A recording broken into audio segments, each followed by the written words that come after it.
បាទជំរាបសួរទៅកាន់ពុកម៉ែបងប្អូនបាទទាំង25ខេត្តក្រុងបាទបងប្អូនថ្ងៃនេះខ្ញុំអត់មានរថយន្តមកបង្ហាញជូនបងប្អូនទេបាទប៉ុន្តែថ្ងៃនេះខ្ញុំមានជីវីដេអូបាទចែករំលែកបន្តិចបន្តួចបាទជូនទៅកាន់ពុកម៉ែបងប្អូនដែលបាទត្រូវការរថយន្តស្អាតបាទឬពុកម៉ែបងប្អូនចង់បានរថយន្តដែលជាប្រភេទអត់មានបាទបុកប៉ះកាត់តហ្នឹងតោះបងប្អូនមកតាមដានបាទជាមួយខ្ញុំបាទទាំងអស់គ្នាពុកម៉ែបងប្អូនបាទអញ្ចឹងនេះជាធ្នឹមប្រភេទអាផាតបងប្អូនណាបាទនេះជាធ្នឹមនៃកន្លែងយើងចាប់នេះបងប្អូនណាចាប់ចង្គៀងបាទអញ្ចឹងបងប្អូនបើសិនជាភ្លីនេះបងប្អូនណាបាទអញ្ចឹងបើសិនជាភ្លីនឹងមានការបុកប៉ះហើយហ្នឹងគឺភ្លីនេះគឺវាអាចនឹងរមួលបាទហើយទាញមកគឺអត់បានស្អាតចឹងទេបាទអត់ដូចភ្លីស៊ីនចឹងទេបងប្អូនណាបាទអត់ដូចភ្លីស៊ីនទេបាទគឺធ្វើមកលក្ខណៈថាខុសប្លែកតែម្ដងគ្រាន់តែកលេចមើលទៅគឺយើងដឹងតែម្ដងសម្រាប់បងប្អូនណាដែលចេះមើលឡានអីចឹងណាបងប្អូនណាបាទគឺលក្ខណៈខុសគ្នាតែម្ដងបងប្អូនបាទហើយបើសិនយ៉ាងឡាននឹងប៉ះនៅខាងមុខបាទបុកខាងមុខអញ្ចឹងអាភ្លីនេះបាទគឺវានឹងអាចក្រិចបងប្អូនបាទអាចក្រិចមកខាងក្នុងបាទអាចចូលមកខាងក្នុងហើយការទាញវិញធ្វើវិញហ្នឹងគឺអត់បានស្អាតដូចស៊ីនអញ្ចឹងទេបងប្អូនណាបាទនេះបងប្អូនបាទ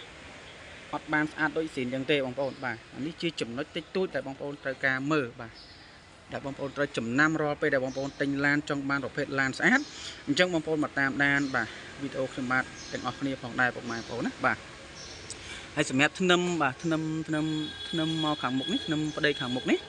បាទបើសិនជាឡាននឹងប៉ះទៅបុកខាងមុខបាទអាធ្នឹមនេះគឺវាឡើងប៉ោងបងប្អូនណាបាទនេះបាទគឺវាឡើងប៉ោងហើយកាលណាតែធ្វើវិញគឺអត់បានស្អាតដូចស៊ីនទេបញ្ជាក់ជូនបងប្អូនណាបាទអត់បានស្អាតស្មើដូចស៊ីនទេបាទបើគេបាញ់ខាត់ពីលើគឺយើងស្ទាបដៃយើងមើលដឹងបងប្អូនបាទយើងស្ទាបទៅដឹងថាកន្លែងហ្នឹងគេបៀកពីលើបាទឬមិនដូចជាសាច់ដែកវាទេបាទសាច់ដែកវាគឺយើងគោះទៅគឺសាច់ដែកតែម្ដងបងប្អូនណាបាទគោះសាច់ដែកបើសិនតែឡានហ្នឹងប៉ះនៅខាងមុខវាក្រិចបាទរួញគេទាញមកវិញគេបៀកវិញហើយកាលតែបៀកវិញគឺយើងគោះមើលទៅគឺបាទដឹងតែម្ដងបងប្អូនណាបាទហើយនេះជាកន្លែងលើតាមប៊ូកង់បងប្អូនណាបាទលើតាមប៊ូកង់បាទបើឡាននឹងផ្ទះនៅបាទឡាននឹងផ្ទះចំហៀងអញ្ចឹង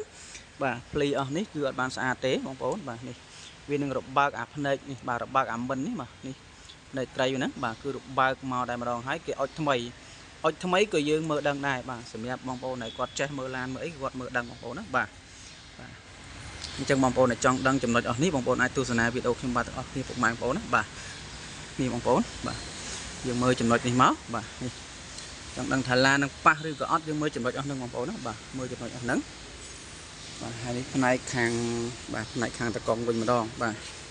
ផ្នែកខាងតកង់បងប្អូនក៏លេខមកមើលភ្លីនេះមកបាទភ្លីស៊ីនមកវាគឺអញ្ចឹងបងប្អូនបាទនេះគឺស៊ីនស្អាតអញ្ចឹងបងប្អូនណាបាទឡាននឹងប៉ះឲ្យគឺបាទគឺតិចទុករមូលអស់ហើយអត់បានស្អាតទេបងប្អូនណាបាទនេះបងប្អូនបាទនេះជាប្រភេទភ្លីស៊ីនណាបងប្អូនណាបាទគឺភ្លីស៊ីនមកនៃការអុចនេះគឺនៅស៊ីនទាំងអស់បងប្អូនបាទអរគុណច្រើនពុកម៉ែបងប្អូនណាបាទនឹងមានវីដេអូជាច្រើនទៀតបាទសម្រាប់ការចែករំលែកបន្តិចបន្តួចបាទជូនពុកម៉ែបងប្អូនបាទទស្សនាទាំងអស់គ្នាពុកម៉ែបងប្អូនបាទអរគុណច្រើនពុកម៉ែបងប្អូន